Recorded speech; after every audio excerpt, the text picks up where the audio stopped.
नमस्कार, कशा आहात? कुठली रेसिपी आहे ते तुमच्या लक्षात आलंच असेल, तर ही रेसिपी मी तुमच्यासोबत शेअर करणार आहे। तर चला तर मग आता आपण रेसिपीला सुरुवात करूया। माझ्याकडे कैऱ्या आहेत, 8-9 कैऱ्या आहेत ना, तर मग त्या स्वच्छ पाण्याने धुवून घ्यायच्या आहेत, कारण त्याला चिकल माती धूळ वगैरे लागलेली असते।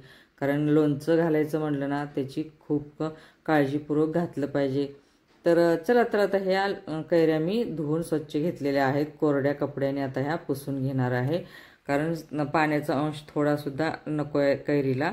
तर आता ह्या झालेल्या आहेत, तर मग मी कट करून घेते आता।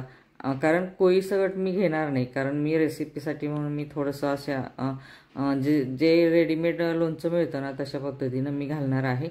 तर ह्या अशा फाका करून घ्यायच्या आहेत कैरीच्या वरतून कट करून। तर आता ह्याच्या बारीक बारीक आपल्याला फोडी करून घ्यायच्या आहेत। आता बघू शकता, कारण हे रेडीमेड जे असतं ना, ह्या अशा एवढ्याच असतात त्याच्या फोडी।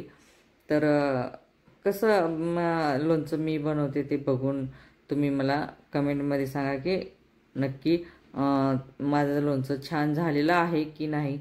तर चला तर मग आता आपल्याला ह्या फोडी सगळ्या पूर्ण करून घेते मी आंब्याच्या, आणि नंतर बघूया की मग त्याचं मसाल्याचं काय काय लागतात, मसाले कुठले लागतात। कारण पूर्वी काय करायचे की कैऱ्या सगळ्या पूर्ण आदल्या दिवशी पाण्यामध्ये रात्रभर आणि दिवसभर भिजत ठेवायचे, पाण्यात टाकून ठेवायचे, कारण तो आंबा असतो ना, तर थंड पडावा आणि तो असा निब्बर मऊ पडणार नाही, तसाच घट्ट राहणार आहे आंबा। तर ह्याच्यामुळं ते पाण्यातच ठेवायचे। मग दुसऱ्या दिवशी त्याच्या फोडी करायच्या आणि कोरड्या करायच्या, मग तिथून मसाला तयार करायचा सगळा। आणि गाडगे असायची पहिली, गाडग्यामध्ये लोणचे भरून ठेवायचे, चिनी मातीच्या भरण्यामध्ये ठेवायचे। तर ते खूप वर्षभर टिकून राहायचे ना लोणचे। तर मग आपण पण तसंच ठेवतो, आपले पण वर्षभर राहतात, काही बुरशी वगैरे येत नाही, आपण ही काळजीपूर्वकच घालतो। तर हे माझ्या फोडी झालेल्या होत्या। आता त्यामध्ये मी 1 चमचा हळद घातलेली, 1 चमचा लाल तिखट घातलेला आहे, 2 चमचे मीठ घातलेलं आहे, आणि रामबंधू मसाला वापरलेला आहे इथं मी लोणच्याचा।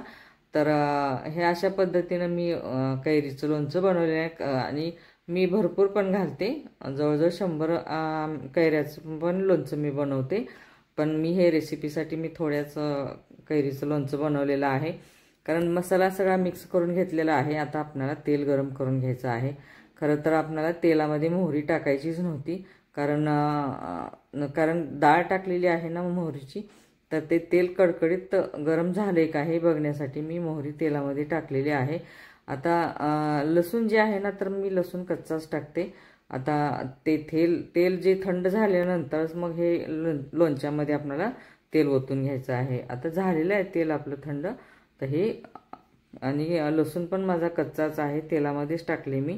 तर मिक्स करून घ्यायचं आता हे तेल आणि लसूण ओतलेला लोणच्यामध्ये। आता अशा पद्धतीनं मी बनवलेलं आहे। तुम्हाला कसं वाटलं काय नाही मला कमेंटमध्ये सांगा, कारण कमेंट करा, रेसिपी बघा, आणि शेअर करा, सबस्क्राईब करा। सबस्क्राईब केलेलं नसेल तर नक्की सबस्क्राईब करा। आणि हे आहे कोरडी करून घ्यायची आहे आपल्याला, काचेची भरणी आहे, धुवून स्वच्छ करून उन्हामध्ये मी भरणी वाळवून घेतलेली आहे, आणि तशा पद्धतीनंच आपल्याला हे लोणचं भरून ठेवायचं आहे। बघू शकता तुम्ही कशी झालेली आहे माझी रेसिपी, आणि काय नाही ते तुम्ही कमेंटमध्ये सांगा, मला आवडली का नाही ते पण सांगा। तर चला तर मग झालेलं आहे आपलं आंब्याचं लोणचं। कसं झालं टेस्टी पण, कारण मीठ मी 2 चमचे घातले, पण मी नंतर पण चवीपुरते मीठ टाकणार होते, टाकलेलं आहे, ते तुम्हाला दाखवलेलं नाही, कारण मीठ थोडंसं जास्तच लागतं लोणच्यांना सगळ्या। तर चला तर मग आता शेअर करा, सबस्क्राईब करायला विसरू नका, कमेंट करा, कमेंटमध्ये मला सांगा की छान झालेलं